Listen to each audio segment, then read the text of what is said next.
Assalamualaikum warahmatullahi wabarakatuh. Saya Aisyah Nikmah Rahmati MPD, dosen program studi PGSD FKIP Universitas Mataram. Di video kali ini saya buat sebagai kelengkapan persyaratan sertifikasi dosen yang diselenggarakan oleh Kemendikbudristek tahun 2025 sebagai pernyataan diri dosen unjuk kerja Tridharma Perguruan Tinggi atau PDD UKT-PT bidang pengajaran. Pada program studi pendidikan guru sekolah dasar, saya mengampu beberapa mata kuliah, di antaranya pembelajaran IPA SD, pendidikan IPA SD, konsep dasar IPA SD, mikro teaching, dan pengantar pendidikan. Mata kuliah pembelajaran IPA SD diajarkan untuk mahasiswa semester 4 dengan bobot 3 SKS. Mata kuliah ini membahas tentang beberapa materi seperti hakikat IPA, literasi sains, keterampilan proses sains, strategi dan media pembelajaran IPA, perangkat, serta instrumen penilaian pembelajaran IPA di SD. Perkuliahan pembelajaran IPA SD diselenggarakan dengan tatap muka atau sinkronus dan asinkronus dengan memanfaatkan beberapa platform studi online Universitas Mataram, salah satunya sia.unram.ac.id. Mahasiswa dapat mengakses materi perkuliahan, mengunduh RPS dan RTM, serta mengunggah tugas secara online. Sementara tatap muka langsung di kelas dilaksanakan dengan beberapa metode seperti diskusi interaktif, studi kasus dan presentasi, serta penugasan berbentuk proyek.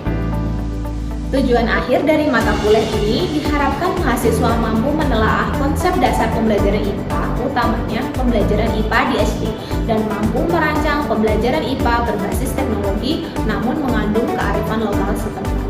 Untuk capaian pembelajaran mata kuliah yang diharapkan antara lain CPMK 1, mahasiswa mampu memahami konsep dasar pembelajaran IPA SD. CPMK 2, mahasiswa mampu menganalisis tujuan dan materi pembelajaran IPA SD berdasarkan kurikulum.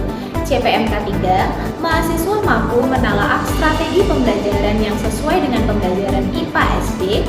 CPMK 4, mahasiswa mampu merancang media pembelajaran IPA SD. Dan CPMK 5, mahasiswa mampu merancang perangkat pembelajaran IPA SD berbasis kearifan lokal setempat. Pada akhir mata kuliah, saya melakukan asesmen untuk pembelajaran dengan sistem penilaian sebagai berikut. Yang pertama, kehadiran dan partisipasi sebesar 10%, tugas kelompok berupa presentasi sebesar 20%, ujian tengah semester 30%, dan UAS berbentuk proyek sebesar 40%, sehingga semua totalnya 100%. Berikut ini merupakan contoh proses pembelajaran tatap muka bersama mahasiswa pada perkuliahan pembelajaran IPA SD yang meliputi 3 aspek, yaitu delivery, interaction, dan assessment. Assalamualaikum warahmatullahi wabarakatuh. Waalaikumsalam warahmatullahi wabarakatuh. Selamat pagi semuanya. Baik, Bu. Apa kabarnya? Kita dapat berkumpul lagi di sini untuk mata kuliah pembelajaran IPA SD ya. Kali ini kita akan masuk ke materi yang terakhir, yaitu materi penyusunan modul ajar IPA SD. Materi modul ajar IPA ini kita akan mencoba atau kita akan belajar mengintegrasikannya dengan kearifan lokal, seperti yang sudah ada dalam deskripsi di RPS kalian ya. Sebelum kita mulai perkuliahan, lebih baik kita membaca doa dahulu. Doa sesuai bacaan masing-masing, dipersilakan. Doa selesai. Baik, masuk semuanya ya. Atau ada temannya yang tidak masuk, coba diperhatikan temannya kanan kiri, atas bawah. Hari ini akan membicarakan materi terakhir kita, yaitu materi modul ajar IPA SD. Sebelumnya saya sampaikan terkait ininya dulu, indikator dan tujuan pembelajarannya. Indikatornya yaitu kita akan belajar tentang konsep modul ajar sesuai kurikulum Merdeka, karena sampai saat ini kita masih pakai kurikulum Merdeka ya, walaupun sudah ada berita-berita tentang kurikulum baru, kurikulum apa? Nasional nasional ya atau kurikulum deep learning. Jadi sementara kita masih pakai ini. Makanya nanti mungkin kalau Anda mengajar juga di sekolah dasar masih menggunakan kurikulum merdeka gitu. Kemudian yang indikator kedua yaitu komponen penyusunan modul ajar. Yang ketiga merancang modul ajar Sains SD yang berbasis kearifan lokal setempat. Nah, karena kita di Pulau Lombok, Provinsi Nusa Tenggara Barat, maka khususnya yang akan kita bicarakan kearifan lokal suku Sasak atau Sasambu secara umum gitu ya. Untuk tujuan pembelajarannya yaitu mahasiswa mampu memahami konsep modul ajar sesuai kurikulum merdeka, mahasiswa mampu mendeskripsikan komponen penyusunan modul ajar, dan mahasiswa mampu merancang modul ajar Sains SD yang berbasis kearifan lokal setempat. Selanjutnya, nah kalau melihat gambar ini kira-kira apa yang ada di benak Anda? Mungkin siapa yang mau berpendapat saat tangan dulu? Saya. Oke, Rafika, silakan.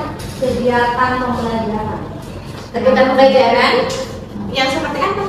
yang menyenangkan. Menyenangkan ya. Karena dia ada apa namanya kayak diskusi antara peserta didik dengan pendidik. Jadi ini kelihatan sekali kompetensi pedagogis guru terasah gitu ya, terampil. Mau menjadi guru yang seperti itu? Mau ya.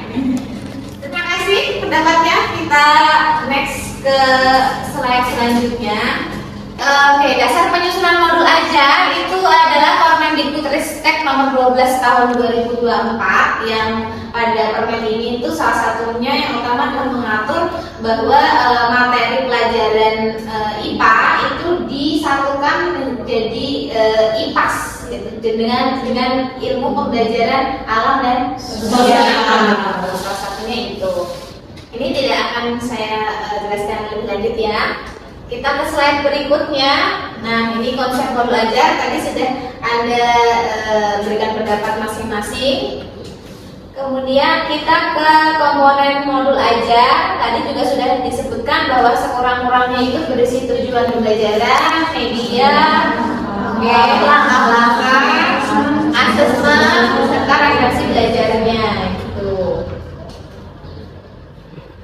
Nah, ini untuk prosedur pengembangan modul ajar itu diawali dari identifikasi CP dan TP, kemudian asesmen awal ya untuk mengetahui profil dari peserta didiknya masing-masing, kemudian menentukan teknik dan instrumennya, menentukan periode waktu, kemudian ada menentukan teknik dan instrumen asesmen formatif. Selanjutnya ini langkah kegiatannya nanti berarti disesuaikan dengan model atau metode yang mau dipakai. Kemudian lampiran-lampirannya ini berarti harus ada namanya materi ajarnya, harus ada LKPD-nya paling tidak itu ya, harus ada media yang disiapkan, baik media yang dibuat sendiri oleh guru maupun media yang mungkin sudah ada atau media yang ada di sekitar. Itu boleh. Kemudian lampiran instrumen dan kelengkapannya. Baik, nah ini sedikit rambu-rambu penyusunan modul ajar. Yang pertama itu kompetensi apa yang dituju oleh CP. Itu dulu, jadi dilihat kompetensinya itu apa. Setelah tahu kompetensinya itu adalah siswa dapat menganalisis bentuk atau fungsi-fungsi bagian dari tumbuhan. Karena itu CP-nya. Nanti kita harus tahu apa guna kompetensi tersebut dalam kehidupan peserta didik sehari-hari. Harus ada, jadi harus dikaitkan dengan keseharian, jadi harus kontekstual ya. Kemudian yang ketiga, bagaimana strategi Anda untuk memetakan penguasaan kompetensi prasyarat untuk melanjutkan ke pembelajaran berikutnya. Kemudian yang keempat, strategi belajar apa yang paling efektif, jadi mau pakai metode apa, itu disesuaikan dengan IP-nya gitu ya. Kemudian apakah sumber daya alam yang minim biaya mendapatkannya atau budaya di lingkungan sekolah yang digunakan dapat digunakan. Nah, itu yang terpenting ya. Jadi misalnya di lingkungan sekolah itu memang memadai, ada taman sekolah atau kebun mini gitu ya yang bisa digunakan untuk mengajar. Kalau tadi CP-nya tentang bentuk-bentuk fungsi tumbuhan bagian tumbuhan itu lebih bagus daripada dia hanya belajar materi ajar yang ada di buku. Jadi aja keluar itu kan minim biaya, ada gratis dan mereka belajar secara langsung gitu ya, melihat secara langsung. Terus kemudian apakah aktivitas pembelajaran ini mendorong kemampuan berpikir tingkat tinggi atau bagus gitu. Jadi tapi ini mungkin disesuaikan dengan tingkat ininya, fase belajarnya dia kelas berapa, fase A, B atau C. Baik, itu tadi rambu-rambu penyusunan modul ajar ya. Oke. Sudah pada sign di Classroom kan? Sudah. Di Google Classroom itu nanti materi yang tadi sudah saya jelaskan itu bisa Anda baca ulang lagi mungkin kalau misalnya yang belum jelas, dan ada tugas di sana. Nanti kita akan berdiskusi dan Anda juga akan upload tugas itu di sana. Ke kearifan lokal ya. Sebentar sebelum ini. Nah, kearifan lokal. Menurut Anda apa sih kearifan lokal itu? Iya, Sakila. Kearifan lokal itu suatu ciri khas yang ada dalam suatu daerah. Ciri khas dari suatu daerah. Warisan dari nenek moyang. Warisan. Kekayaan budaya suatu daerah yang memiliki nilai-nilai moral, pengetahuan, dan sebagai sumber ilmu kontekstual. Jadi sebagai sumber ilmu yang nyata, yang memang ada di sekitar kita, lebih ke sana. Jadi memang kearifan lokal itu lahir dari masyarakat dan banyak ragam ya, termasuk aturan, norma, adat istiadat yang mungkin itu tidak tertulis ya, itu masuk dalam kearifan lokal. Refleksi dari nilai kearifan lokal ini dapat diintegrasikan ke pembelajaran sehingga menghadirkan pengalaman langsung bagi siswa. Tuh. Karakter positif juga dapat tumbuh dari mengimplementasikan kearifan lokal sejalan penguatan profil pelajar Pancasila. Ya. Kearifan lokal juga merefleksikan pengembangan sikap ilmiah. Kearifan lokal relevan untuk dijadikan sumber yang kontekstual sehingga pembelajaran itu tidak berbasis faktual atau hanya konsep-konsep atau teori-teori saja. Baik, merancang modul ajar IPAS berbasis kearifan lokal itu ada beberapa cara gitu. Bisa yang pertama itu diintegrasikan ke dalam proses pembelajarannya. Ini saya sudah taruh di sana adalah sumber atau referensi dari artikel terbaru yang sudah publish begitu. Nanti langkah-langkahnya bagaimana bisa Anda baca ya. Kemudian yang kedua, integrasi kearifan lokal dalam materi atau bahan ajarnya. Yang ketiga, integrasi kearifan lokal dalam penggunaan sumber belajar. Jadi misalnya kita pergi ke luar, kita pergi ke desa adat, kita pergi melihat pertunjukan adat gitu, atau kita pergi ke suatu lingkungan ekosistem agrowisata yang kayak gitu itu namanya integrasi dalam penggunaan sumber belajar gitu. Kemudian ada integrasi kearifan lokal dalam media pembelajaran yang digunakan. Dari media-media itu dibuat dari atau terinspirasi dari kearifan lokal. Bisa jadi loh dari makanan, dari rumah adat, kemudian bisa dari nyanyian daerah, gitu, tari-tarian, gitu bisa. Kemudian integrasi kearifan lokal dalam proyek mandiri atau kelompok siswa, dan integrasi kearifan lokal dalam penyusunan asesmen penilaian. Oke, baik, selanjutnya nanti silahkan kalian ini membagi diri menjadi berapa kelompok ya, karena ini ada 15, mungkin nanti dibagi menjadi 4 kelompok. Satu kelompok 4 orang, tapi mungkin ada yang 3, tidak apa-apa ya. Oke, silahkan nanti Anda merancang modul ajar gitu secara bersama-sama, didiskusikan. Nanti saya akan bagikan materinya apa. Tapi Anda nanti tentukan untuk materi ini kira-kira kearifan lokalnya apa ya yang cocok gitu.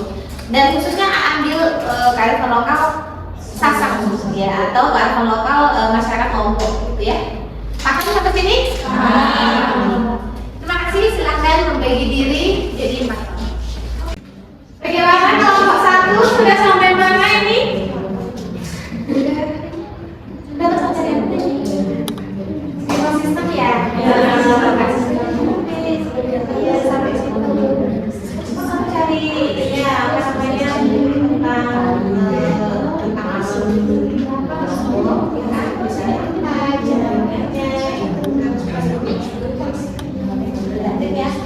Kelompok 2 sampai mana? Kalau sampai masih kita rasa Oke. Anda dapat tadi materi apa? Gaya. Materi gaya ya. Oke. Jadi apa makanya gaya ini disesuaikan dengan tadi kelompoknya presean. Oke, silakan dilanjut. Kelompok 3 sampai mana? Udah sampai ke LKPD. Cepat sekali. Kelompok 3, 4, kelompok 4 cuma 3 orang ya. Ini cepet banget. Udah pakai metode apa tadi metode pembelajarannya? Kearifan lokalnya apa? Oh, tradisi. Baik, waktu diskusinya sudah selesai ya. Oke. Nanti kita akan persilakan untuk masing-masing kelompok maju ke depan. Baik, kelompok terakhir ya. Silakan dipresentasikan tadi hasil diskusinya tentang rancangan modul ajar IPA SD. Oke. Silakan.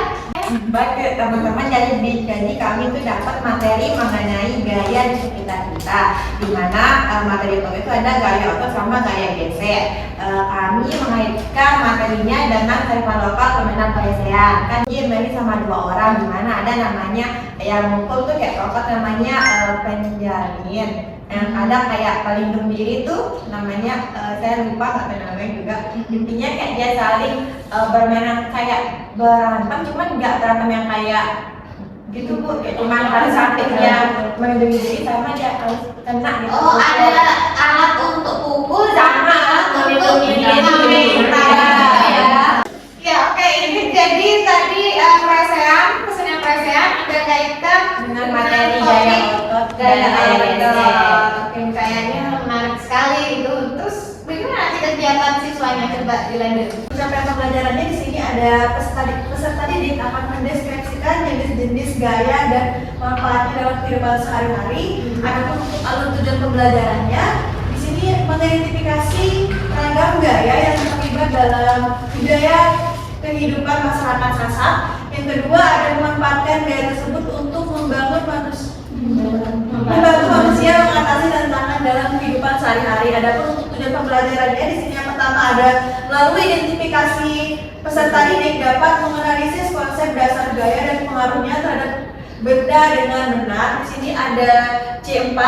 Kemudian ada tujuan yang kedua melalui diskusi kelompok peserta didik dapat menganalisis gaya otot dan gaya geser dengan benar. Di sini juga ada C4-nya. Adapun untuk sintaks dari model PBL yang kami gunakan, yang pertama ada orientasi pada masalah, yang kedua mengorganisasikan peserta didik, yang ketiga ada membimbing penyelidikan, adapun yang keempat ada mengembangkan dan menyajikan hasil, dan yang terakhir menganalisis dan mengevaluasi pemecahan masalah.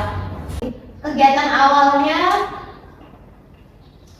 diberikan pertanyaan pemantik tentang apa itu gaya, apa yang terjadi jika otot diberikan gaya atau diberikan terhadap suatu benda, apa yang terjadi jika gaya geser diberikan terhadap suatu benda. Kemudian ditampilkan video YouTube ini tentang apa?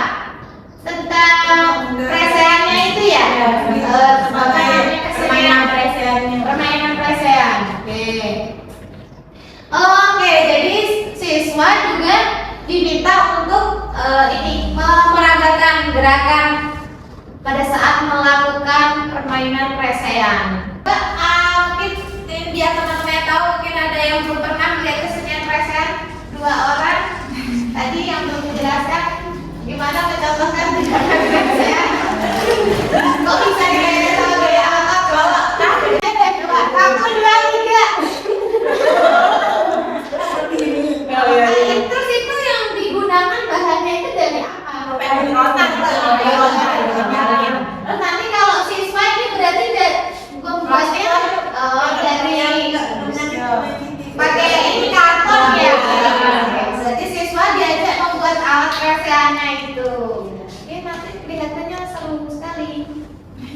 Terus setelah itu ada membuat kelompok, terus penyelidikan kelompok dan ada LKPD-nya. Tuh ada bahan ajarnya. Oke, oh ininya video. Baik. Videonya. Darinya juga sudah ada. Oke, bagus sekali. Kalau sekarang itu udah pada kreatif ya, membuat modul ajar itu aplikasi atau template-nya banyak. Banyak sekali dan menarik. Kita berikan aplaus untuk tadi kita semua sudah mendengarkan masing-masing kelompok presentasi ke depan ya, sudah menjelaskan tentang rancangan modul ajarnya dan masing-masing kelompok sudah menguploadnya di Google Classroom ya. Itu nanti akan jadi penilaian kelompok dan tadi bagaimana cara Anda mempresentasikan itu juga akan saya nilai secara individu ya, tentang kejelasan materinya, tentang penggunaan bahasanya, tentang keluasan atau kedalaman tentang kearifan lokal yang Anda tonjolkan dari rancangan modulnya itu.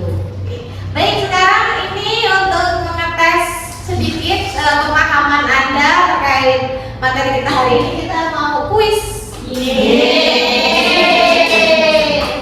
Oke, kita ke soal pertama. Oke, lesson plan yang membuat rencana pembelajaran kelas disebut. Oke. Modul ajar Bu. Oke, modul ajar yakin. Coba kita lihat. Betul. Yang kedua, berikut ini komponen modul ajar kecuali saya. Video pembelajaran. Video pembelajaran kecuali ya. Oke, betul atau tidak? Betul. Oke, lanjut soal ketiga. Berikut ini contoh kearifan lokal dalam pelajaran IPAS adalah. Oke, Isya, silakan. Mempelajari cara nenek moyang membuat ramuan obat dari tumbuhan lokal. Bukan meneliti cara kerja mesin mobil. Bukan.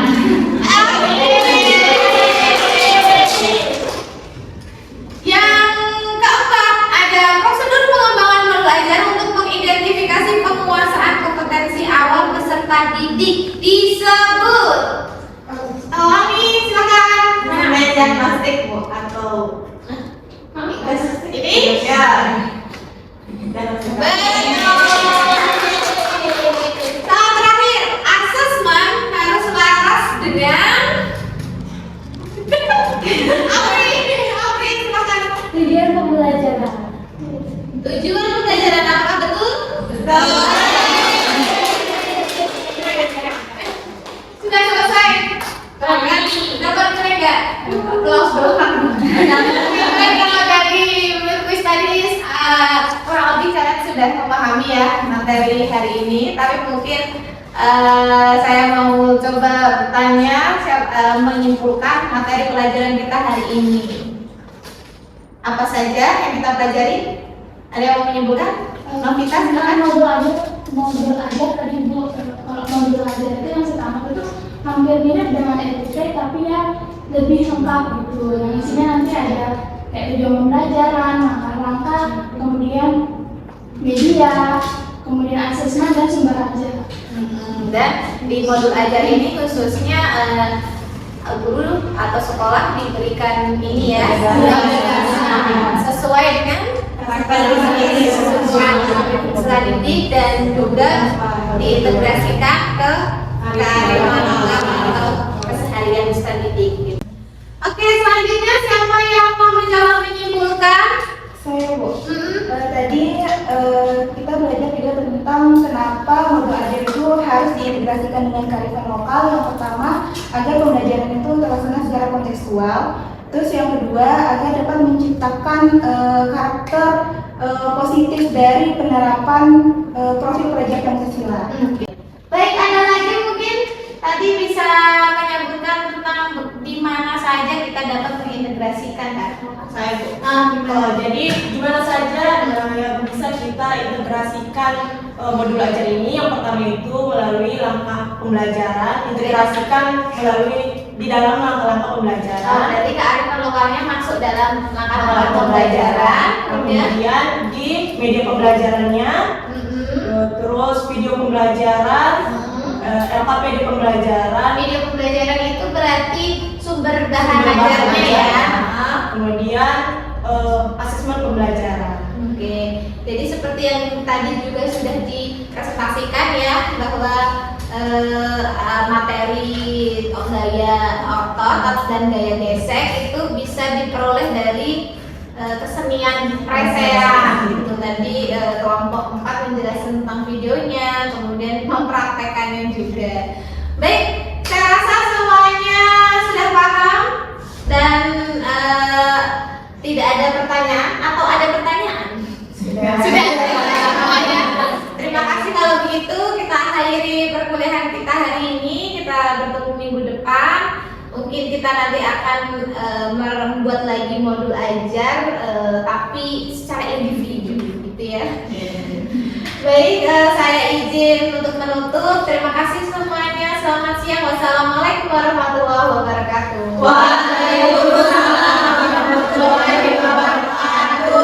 Demikian adalah video pembelajaran IPA SD dengan materi penyusunan modul ajar IPA berbasis kearifan lokal. Terima kasih. Wassalamualaikum warahmatullahi wabarakatuh.